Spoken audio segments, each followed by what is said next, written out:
Selamat malam, sahabat GPIB, dimanapun kita berada. Bersama saya, Pendeta Simpson Nelson Salo, Ketua Majelis Jemaat GPIB Jemaat Getsemani Malang. Malam hari ini kita kembali akan merenungkan firman Tuhan. Sebelum kita membaca dan lebih jauh merenungkannya, marilah kita bersatu di dalam doa, mohon bimbingan Roh Tuhan. Kita berdoa. Bapa di surga, terima kasih untuk firman yang akan kami baca dan kami renungkan pada malam hari ini sebelum kami beristirahat. Karena itu kuasailah kami dengan roh-Mu, agar firman-Mu Bapa boleh menjadi bagian yang menguatkan, yang mencerahkan, bahkan menyegarkan kami. Bapa di surga, berfirmanlah kepada kami dengan kuasa roh-Mu, dalam nama Yesus Kristus, firman yang hidup, kami berdoa malam ini. Amin.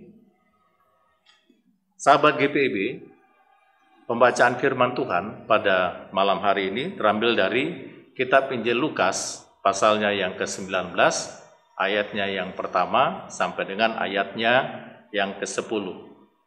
Firman Tuhan berkata demikian. Yesus masuk dan melintasi kota Yeriko. Di situ ada seseorang bernama Sakeus, kepala pemungut cukai. Dan ia orang yang kaya. Ia berusaha untuk melihat siapakah Yesus itu. Tetapi ia tidak berhasil oleh karena orang banyak, sebab badannya pendek. Ia pun berlari mendahului orang banyak, lalu memanjat pohon ara untuk melihat Yesus yang akan lewat di situ. Ketika Yesus sampai ke tempat itu, ia melihat ke atas dan berkata kepadanya, "Sakeus, segeralah turun, sebab hari ini aku harus menumpang di rumahmu." Sakeus pun segera turun dan menerima Yesus dengan sukacita. Melihat hal itu, semua orang mulai bersungut-sungut, katanya, "Ia menumpang di rumah orang berdosa."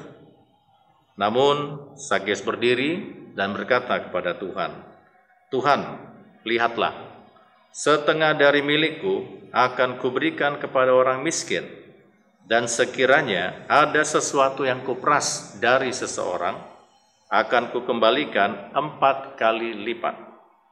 Kata Yesus kepadanya, "Hari ini telah terjadi keselamatan pada rumah ini, karena orang ini pun anak Abraham. Sebab anak manusia datang untuk mencari dan menyelamatkan yang hilang." Bapak Ibu yang terkasih serta saudara-saudara dan anak-anak terkasih, dalam pembacaan kita, ini pembacaan yang biasa yang mungkin kita sudah dengarkan sejak lama. Dalam pembacaan kita, Sakeus tertarik dengan Yesus. Tertariknya mungkin tidak dalam seperti ujung atau akhir dari pembacaan kita. Hanya ingin mengenal siapa Yesus. Karena bisa jadi Yesus pada saat itu sudah mulai terkenal. Tetapi dia tidak menyadari bahwa Yesus justru ingin tinggal di rumahnya. Dalam pembacaan kita, ketika Yesus tinggal atau menumpang di rumah Sakeus, hal itu memberikan dampak negatif bagi orang banyak. Karena bagi orang banyak, Sakeus adalah orang berdosa. Orang berdosa yang kaya. Orang berdosa yang adalah pemungut cukai. Dan dalam pemahaman mereka dan Yesus tidak baik masuk ke rumah orang berdosa. Tetapi dalam pembacaan kita, Yesus hadir menumpang di rumah Sakeus. Dan ketika orang banyak bereaksi negatif, Sakeus dalam pembacaan kita justru melakukan sesuatu yang tidak negatif. Mungkin pada saat itu, kalau kita ikuti dalam pembacaan kita, Sakeus mengajak Yesus untuk melihat harta miliknya. Lalu sambil menunjukkan harta miliknya, Sakeus menyampaikan kepada Yesus bahwa setengah dari apa yang dia miliki akan diberikan kepada orang miskin. Dan jika ia pernah merampas sesuatu dari orang lain, maka dia akan mengganti 4 kali lipat. Bapak Ibu yang terkasih, yang menarik adalah Sakeus awalnya dia menerima dirinya dipandang sebagai orang berdosa. Dia menerima hal itu karena dia dengan penuh sukacita melakukan tugasnya sebagai seorang pemungut cukai. Dan sebagai orang kaya, dia terkonsentrasi kehidupannya dengan harta, dengan kekayaannya. Dalam pembacaan kita ketika Yesus hadir dalam kehidupannya, di rumahnya, justru dia melakukan satu perubahan besar. Pribadi yang kaya, yang terkonsentrasi dengan harta, yang membiarkan dirinya dikategorikan sebagai orang berdosa, justru melakukan satu perubahan besar ketika Yesus hadir dalam kehidupannya. Dia berkomitmen secara pribadi. Dia tidak lagi hanya memikirkan dirinya, tapi dia juga memikirkan orang miskin. Yang awalnya dia mendapatkan kepuasan dengan kekayaannya. Tapi dalam pembacaan kita, dia mendapatkan kepuasan justru dengan berbagi. Harta kekayaannya setengah akan diberikan kepada orang miskin. Dia tidak lagi memikirkan dirinya, tidak terkonsentrasi pada dirinya. Hartanya yang terkonsentrasi pada dirinya kemudian dialihkan juga untuk orang lain. Bahkan ketika dia mungkin melakukan pemerasan, maka dia akan menggantikan 4 kali lipat. Lalu apa yang dia lakukan dalam pembacaan kita, kata Yesus adalah, di dalam rumah ini ada keselamatan.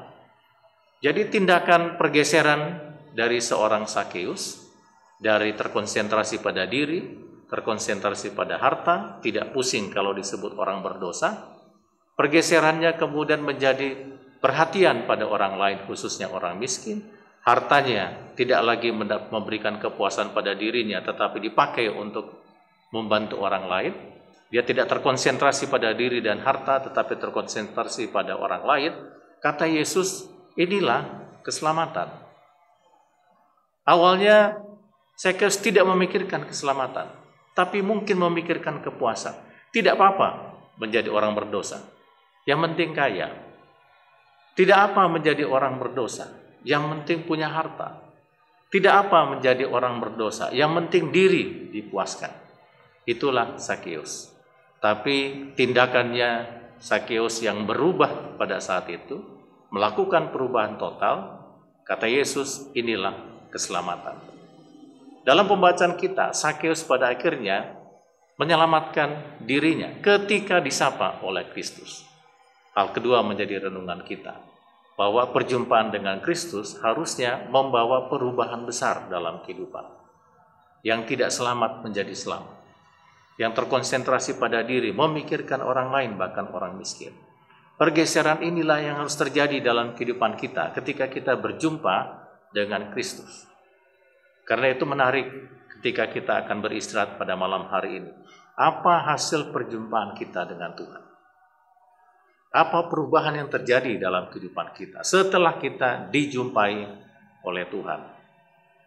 Biarlah pertanyaan ini jawabannya ada pada kita masing-masing. Tetapi ketika Kristus menyapa kita, Kristus mau agar kita diselamatkan. Karena Ia hadir untuk mencari yang hilang. Amin. Bapak Ibu yang terkasih, saudara-saudari dan anak-anak kekasih, marilah kita bersatu di dalam doa. Bapa di surga, terima kasih untuk firman-Mu yang mengingatkan kami kembali bahwa dalam kehidupan kami sebagai orang percaya, kami berjumpa dengan Kristus. Kami berjumpa dengan firman, kami berjumpa dengan karya Tuhan yang luar biasa. Biarlah dengan semua itu kami diingatkan bahwa Tuhan mau menyelamatkan kami. Dan biarlah kami boleh meninggalkan banyak hal yang tidak berkenan di hadapan Tuhan. Kami yang mungkin secara khusus senang disebut sebagai orang berdosa, bahkan bangga sebagai orang berdosa. Karena dalam keberdosaan kami mendapatkan kepuasan. Karena dalam keberdosaan kami mendapatkan kekayaan. Karena keberdosaan kami, maka kami mungkin mendapatkan pujian. Ya Bapa di surga, biarlah kami boleh melakukan pergeseran keselamatan. Biarlah kami tidak hanya memikirkan diri sendiri, kami memikirkan orang lain, bahkan orang miskin. Biarlah kami juga dalam kehidupan tidak terkonsentrasi untuk memuaskan diri, tetapi juga menopang orang lain. Dan biarlah Bapa di surga dengan pergeseran keselamatan yang kami lakukan, bukan hanya kami yang bersuka cita, tetapi Tuhan pun bersuka cita dengan apa yang kami lakukan. Perjumpaan dengan Kristus harusnya membawa dampak baik dalam setiap kehidupan kami, khususnya membawa kami pada keselamatan. Bapa di surga, pada hari ini, di malam hari ini kami berdoa, berkatilah apa yang sudah kami lakukan. Berkati suami, istri, anak-anak kami, keluarga besar kami, dengan aktivitas pada hari ini. Ketika kami mau beristirahat, Tuhan berkati, agar kami beristirahat dan besok hari kami disegarkan untuk beraktivitas kembali, untuk memenuhi panggilan Tuhan dalam keseharian kami. Ya Bapa di surga, kami berdoa, biarlah Tuhan memberkati tubuh jasmani kami, tetap diberikan kesehatan. Bagi mereka yang sakit, yang sedang sakit di rumah maupun di rumah sakit, kami berdoa agar Tuhan menyembuhkan, memulihkan. Kami juga berdoa apapun dampak dari sakit ini, biarlah kuasa Tuhan meredakan segala sesuatu dan memulihkan. Kami juga berdoa bagi mereka yang mungkin berduka pada hari ini. Biarlah Tuhan berikan mereka penghiburan. Pelangi kasih Tuhan kami yakin akan menghampiri kehidupan mereka. Ya Bapa di surga, kami juga berdoa, berkati rancangan-rancangan baik yang kami rancang pada malam hari ini untuk kami kerjakan esok hari. Tuhan berkati agar semua boleh berjalan dengan baik. Dan biarlah kuasa-Mu Bapa menghantar kami. Kami juga berdoa, Tuhan berkati gereja kami, GPIB, dari tingkat sinodal, majelis sinode, bersama dengan departemen, bersama dengan dewan, bersama dengan karyawan. Tuhan berkati bersama dengan seluruh jemaat, dengan semua bentuk pelayanan bersama. Mampukan Bapa di surga agar gerak layan kami bersama kembali untuk kemuliaan nama Tuhan. Apa yang sedang dirancang untuk esok hari, Tuhan berkati agar semua boleh terlaksana dengan baik. Ya Bapa di surga, kami juga berdoa, biarlah dengan pimpinan dan penyertaan Tuhan, maka besok kami boleh menikmati banyak kebaikan Tuhan. Mampukan Bapa di surga, kami boleh menikmati hal itu dan dengan baik dan kebenaran. Dan biarlah dalam kehidupan kami melakukan banyak pergeseran keselamatan, bergeser untuk diselamatkan. Dan biarlah dengan semuanya, kami boleh menikmati kehidupan dengan penuh sukacita. Terima kasih Bapa di surga, sertai kami. Inilah doa kami di malam hari ini. Dalam nama Yesus Kristus, kami berdoa. Amin. Sahabat GPIB dimanapun kita berada, kita tiba di penghujung dari renungan kita pada malam hari ini. Biarlah kita diberkati dengan istirahat dan besok kita dimampukan untuk beraktivitas kembali. Tuhan memberkati, selamat malam.